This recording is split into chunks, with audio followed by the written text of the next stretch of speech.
बच्चों, आज हम सामाजिक विज्ञान में भारत और समकालीन विश्व 2 में यूरोप में राष्ट्रवाद का उदय पढ़ेंगे।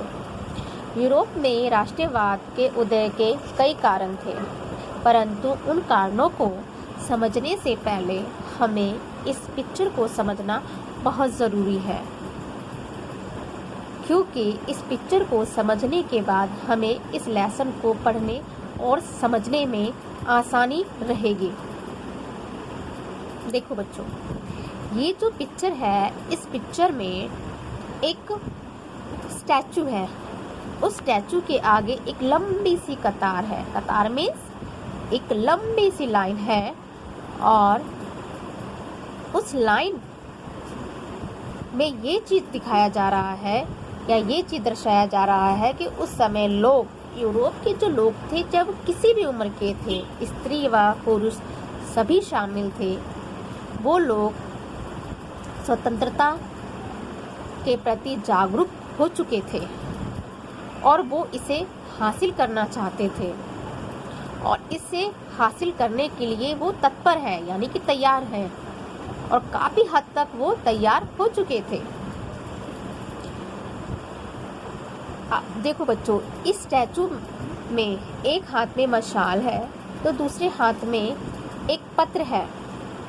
इस मशाल का यह मतलब है कि लोग स्वतंत्रता के प्रति जागरूक हो चुके हैं, यानी कि उनको लोगों को स्वतंत्रता की जानकारी हो चुकी है और वो उसे हासिल करना चाहते हैं। और दूसरे हाथ पे जो पत्र है वो इस चीज़ को दर्शा रहा है कि लोगों को अपने मानव अधिकार की भी जानकारी हो चुकी है। इस स्टैचू के आगे कुछ खंडित अवशेष पड़े हैं जो कि इस चीज़ को दर्शा रहे हैं कि उस समय जो निरंकुश संस्था थी उसका अंत हो रहा है या होने वाला है। इसी को ध्यान में रखते हुए हम इस लेसन को समझेंगे और पढ़ेंगे। देखो बच्चों, इस लेसन में 1848 में एक फ्रांसीसी कलाकार यानी कि एक ड्राइंग चित्रकार ने एक अपने सपनों को एक आकृति दी है, और उस आकृति में उसने जनतांत्रिक और समाजवादी गणतंत्र जैसे शब्दों का इस्तेमाल किया है, यानी कि समावेश किया है, जैसा कि आप पिक्चर में देख ही रहे हैं। उस समय यूरोप और अमेरिका के जो लोग थे, वो चाहे किसी भी उम्र के थे या किसी भी वर्ग थे या स्त्री हो या पुरुष हो, वो सभी इसे प्राप्त करने के लिए तैयार थे। और इस पिक्चर में जैसा कि आप देख ही रहे हैं कि एक मशाल दर्शाया गया है, जो कि आपको भी बताया गया है उसके बारे में, एक मनुष्य, एक पत्र के बारे में कि दूसरे हाथ पे पत्र है, वो भी बताया गया है कि मानव अधिकार को दर्शा रहा है। और जो प्रतिमा है ये इस चीज़ को दर्शा रहा है इस कि निरंकुशवाद का अब अंत होने वाला है। और इस प्रतिमा को एक महिला का रूप दिया गया है।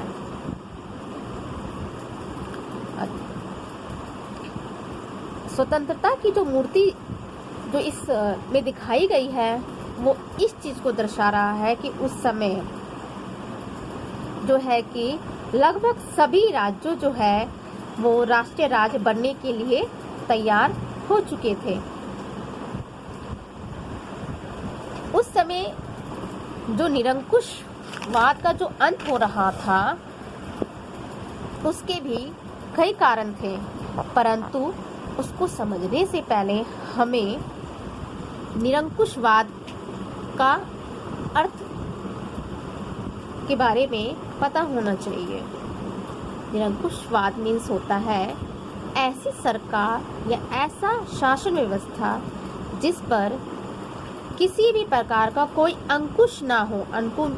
अंकुश मीन्स होता है किसी भी चीज़ की रोक टोक ना हो। ऐसे में ऐसी व्यवस्था को इतिहास में एक निरंकुश सरकार या निरंकुशवाद के नाम से जाना जाता है। ठीक है बच्चों, अब हम पढ़ेंगे कि आगे कैसे यूरोप में कैसे राष्ट्रवाद का उदय हुआ। इसके बारे में आप देखोगे कि इस पिक्चर के अंतर्गत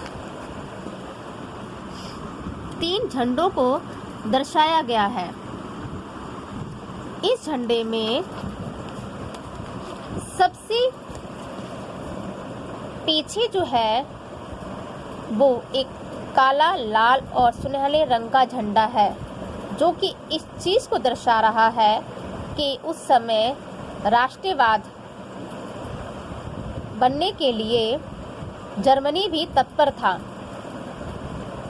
यानी कि वो भी इसमें दिलचस्पी लेने लगा था।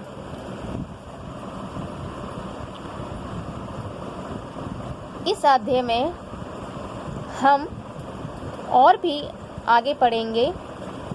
आज के लिए बस इतना ही। नमस्कार।